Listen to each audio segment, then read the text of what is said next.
Screaming.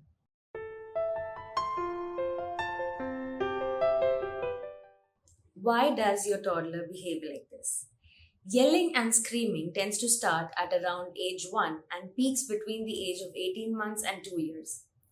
Like I always say, behavior is communication. At 18 months, a toddler has very limited vocabulary, yet his mind is exploding with lots of activity as he started to move, explore more areas, and is trying to make sense of how things and people work. Your toddler most likely wants to communicate so much but is limited by his inability to express himself clearly in words. This is the number one reason why toddlers scream. So let's ask Ben and understand. As your toddler screams and yells, what are they trying to communicate? Excitement, joy, and they are saying, I need to play. Toddlers love to explore the power of their voice and experiment with how to use it. So, by screaming, your toddler is trying out his voice to see the decibels he can reach, plus, see the effect his screams have on his audience and the diverse reactions they give.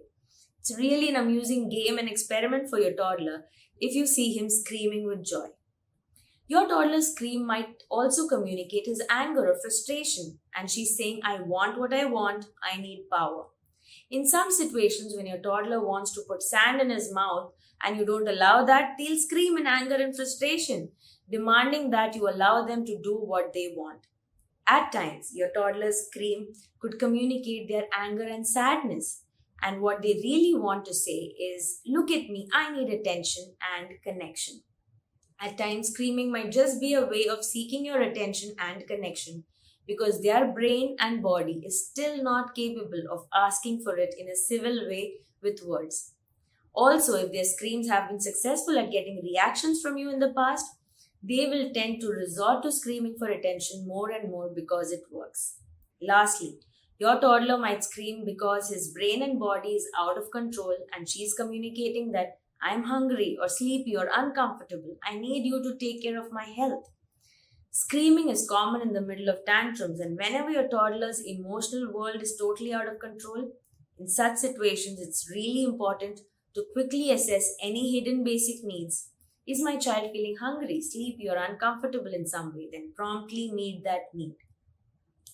What do I want to teach and achieve now and later? While I understand that my toddler is not yet capable of using words consistently and effectively to express his needs, I want him to communicate his needs verbally over time. I want him to learn to use a civil and acceptable voice at home and public spaces and understand that there are places like open parks where he's free to scream if he wants to. Now, how can I best manage this behavior and achieve my discipline goals? First things first, we need to have clear and consistent rules. It's never too early to start teaching your child the concept of an indoor and outdoor voice. With little pre-verbal toddlers, you will communicate this rule with gestures. For example, each time they scream, you make eye contact and quietly whisper. Hold them close if you need to. I hear you. I want to help you. Most of the time, this is enough to get your toddler's attention and they'll mirror what you're doing. For older toddlers, you'll do the same, plus also add in a soft voice. We are at home. At home, we use our indoor soft voice, like how Mama is saying. We can shout when we are at the park.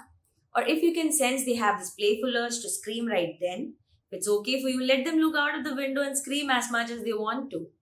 At the playground, say, this is where we shout, yay! And back home, whisper, this is where we keep our voices low. Add silly faces or gestures or sign language which will help your toddler grasp the concept faster. Repeat these actions and words as many times as you have to so your toddler gets a hang of the rule or the limit. Along with establishing the rule, it's also important to acknowledge your toddler's feelings and also meet your toddler's need in the moment, which is what they're trying to communicate through their yelling and screaming. Remember, if you assess the need is health, they're hungry, tired, or sleepy, then meet those needs promptly. Without that, it will be difficult for your toddler to become calm. Also, assess the environment. Are they in a crowded place or a new environment that's making them uncomfortable? Or are they bored tagging along with you at the mall? Then the best thing to do is to wrap up your work as soon as possible and leave as quickly as you can, rather than trying to calm down calm your toddler down, which most likely will not happen considering their situation. When you assess the need is play, your best bet is to infuse playfulness and to turn the screaming into a game or a challenge. Let's see who can shout the loudest. Once his screaming energy is out, turn the game around into a whispering match. Now it's time to see who can whisper the best. Toddlers are not naturally very good at being softer with their voice. Such games are therefore much needed to help them practice their indoor voice. If you're outdoors at a restaurant, for example, and your toddler screams playfully, sprinkle some fun by saying, "Oh, you sounded like a dinosaur. Can you sound like a kitten?" And if they join you, find more quiet animals to let their playful energy out. Finally, if you assess the need is power and they're screaming because they want something and you can't allow it, then uphold the limit with a calm response. I understand when their screams pierce through every cell in your body, you will want to do anything to make it stop. But if you give into their screaming, your toddler learns that screaming works in making things happen.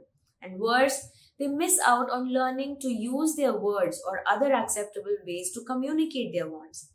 And they don't learn to cope with the frustration of things not happening their way. That's such an important life lesson to learn.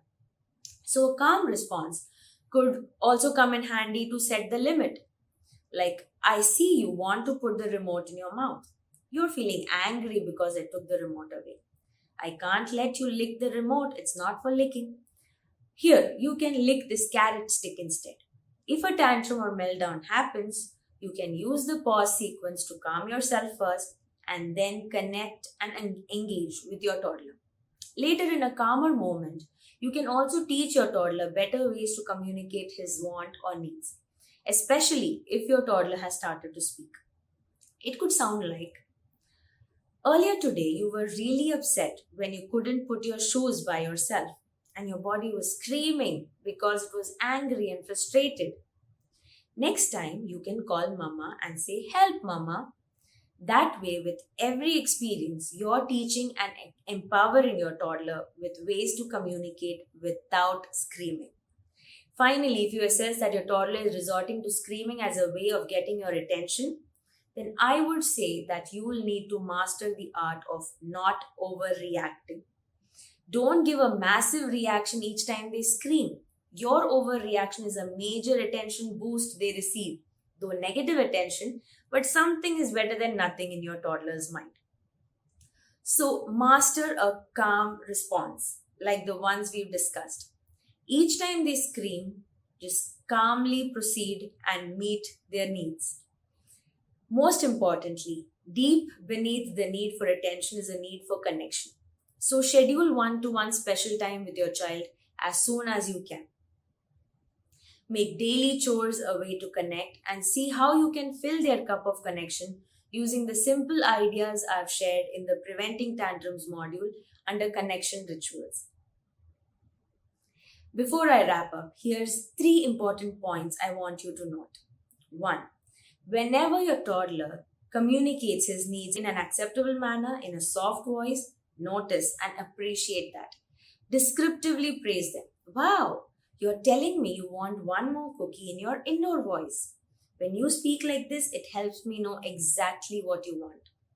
Reinforcing positive behavior is a crucial step in helping your child identify and remember what's acceptable. 2. As you teach and expect your toddler not to scream, make sure the same is being modeled in your family. That all family members respectfully speak to each other and overall the volume at home is soft and calm. Lastly, you might have heard the best way to deal with a screaming toddler is to ignore them. Personally, I don't recommend that approach because, like we've seen here, in every screaming situation, your toddler is trying to communicate a need. So don't ignore. When you ignore their screaming, you're also ignoring their need.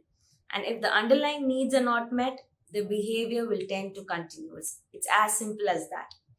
Also, when you ignore their screaming, you miss out on the opportunity to teach and guide your toddler about what they can do instead of screaming. In short, it's a lose lose. So don't buy that advice. In this lesson, you've received ample and enough ideas to manage your toddler's screaming behavior. Still, I can guarantee the screaming phase will definitely test your patience. So be prepared to keep repeating your responses on loop patiently till your toddler is well equipped and developmentally ready to communicate his needs better. So harness all your patience and go for it with calm confidence.